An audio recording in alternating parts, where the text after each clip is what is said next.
Praise the Lord कलीसिया। आज का जो भक्तिपूर्ण संदेश है, शीर्षक है सत्य के द्वारा स्वतंत्रता। मैं डिवोशन की शुरुआत एक उदाहरण से करता हूँ। हम दुनिया में दो प्रकार के लोगों को देखते हैं, एक है गरीब और एक है अमीर। और हमें ऐसा लगता है कि उनकी जिंदगी में जो समस्याएं हैं वो अलग अलग होंगी। हाँ, अगर हम भौतिक तौर पे देखें तो उनकी समस्या जो है अलग अलग है, लेकिन यदि हम आत्मिक तौर पर या फिर उनकी व्यक्तिगत जिंदगी को देखें तो हमें पता चलता है कि आज हर एक व्यक्ति की समस्या एक ही है। अगर हम एक अमीर और गरीब व्यक्ति की समस्या को करीब से देखें, उनकी जिंदगी को करीब से देखें, व्यक्तिगत जिंदगी को, तो हमें उनकी समस्या एक ही दिखाई देंगी। जैसे कि पहला पॉइंट, उनके अंदर मौत का डर होता है क्योंकि उनकी जिंदगी में बहुत से दोष भरे होते हैं। दूसरा, और न्याय से बचने के लिए वो अच्छे काम करने में लगे होते हैं। और तीसरा, उनके हृदय में एक खालीपन सा होता है। चौथा, उनके अंदर शैतान के विरुद्ध लड़ने की क्षमता बिल्कुल भी नहीं होती है। पांचवा, और वो अपनी जिंदगी अंधविश्वास में जीते हैं। छठवा, और वो अपनी सारी पूरी जिंदगी पूरी आदतों के गुलाम में जीते हैं। वो ये सभी चीजें एक अविश्वासी की जिंदगी में हमें दिखाई देता है, लेकिन एक विश्वासी की जिंदगी इस तरीके से नहीं होती है बिल्कुल। तो आइए वचन की ओर बढ़ते हैं हम। यूहन्ना 8वां अध्याय 31वां वचन और 32वां वचन इस प्रकार लिखा है इसमें, तब यीशु ने उन यहूदियों से जिन्होंने उनकी प्रतीति की थी कहा, यदि तुम मेरे वचन में बने रहोगे तो सचमुच मेरे चेले ठहरोगे और सत्य को जानोगे और सत्य तुम्हें स्वतंत्र करेगा। ये वचन एक प्रतिज्ञा का हिस्सा है जो हमसे ये कहते कि अगर हम उसमें बने रहेंगे तो सत्य को जानेंगे और तब सत्य हमें स्वतंत्र करेगा। जैसे हमने पहले देखा कि एक स्वाभाविक मनुष्य में स्वतंत्रता नहीं होती है, लेकिन एक विश्वासी की जिंदगी में स्वतंत्रता होती है क्योंकि वो सत्य को जानता है।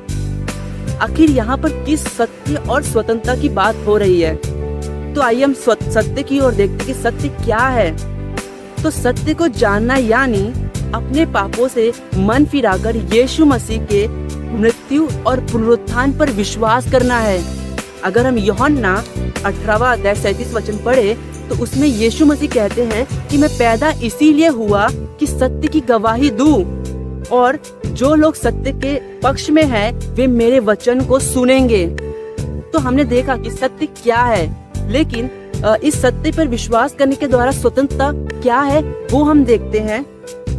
आज हमने यीशु की इस महान सत्य पर विश्वास किया है, लेकिन इसलिए तो हम स्वतंत्र हैं। लेकिन कुछ विश्वासी ऐसे भी हैं कि इस सत्य पर विश्वास करने के बाद वो अपनी स्वतंत्रता पर विश्वास नहीं करते हैं। लेकिन इस स्वतंत्रता का जो अर्थ है अगर हम देखें तो हमें उसका मतलब है आजादी। लेकिन हमें किन किन चीजों से आजादी मिली है वो हम देखते हैं यहाँ पर।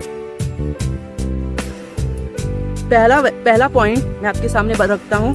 यूहन्ना 8वां अध्याय 36 वचन में हमें इस तरीके से समझाता है, सुसमाचार पर विश्वास के द्वारा हम दोष में नहीं जीते बल्कि परमेश्वर की स्वतंत्रता में जीते हैं। रोमियो 6वां अध्याय 14वां वचन हमें समझाता है, हम पाप की प्रभुता से मुक्त हो जाते हैं और परमेश्वर की प्रभुता हम पर आती है। तीसरा पॉइंट, पहला कुरिन्थियों 9वां अध्याय 21वें वचन हमें इस तरीके से समझाता है, हम पाप की व्यवस्था से मुक्त हो जाते हैं और मसीह की व्यवस्था के अधीन हो जाते हैं। चौथा पॉइंट, पहला कुरिन्थियों 1:30 हमें इस तरीके से समझाता है, हम में परमेश्वर के न्याय के यानी दंड का भय नहीं होता है, परंतु उद्धारकर्ता के प्रेम के कारण हम पवित्रता का जीवन जीने के लिए प्रेरित होते हैं। पांचवा पॉइंट, कुलुसियों 1:13 हमें इस तरीके से समझाता है कि हम शैतान के बंधनों से आजाद हो जाते हैं। और पहला यूहन्ना 2वां अध्याय 25वें वचन में देखें तो हमें पता चलता है कि हम अनंत काल के लिए जीने के लिए बुलाए गए हैं। और ये जो आजादी है कुछ दिनों की या कुछ सालों की नहीं है, लेकिन ये आजादी अनंत काल की आजादी है। तो आइए तो इन बातों को जानने के बाद हमें पता चलता है कि ये सुसमाचार कितना मूल्यवान है। तो आइए, जैसे हमने ये समाचार को ग्रहण किया है, वैसे ही ये समाचार हम लोगों को बताए, जिससे कि लोग सत्य को समझे और अपनी जिंदगी में वो स्वतंत्रता को ग्रहण करें। आमीन।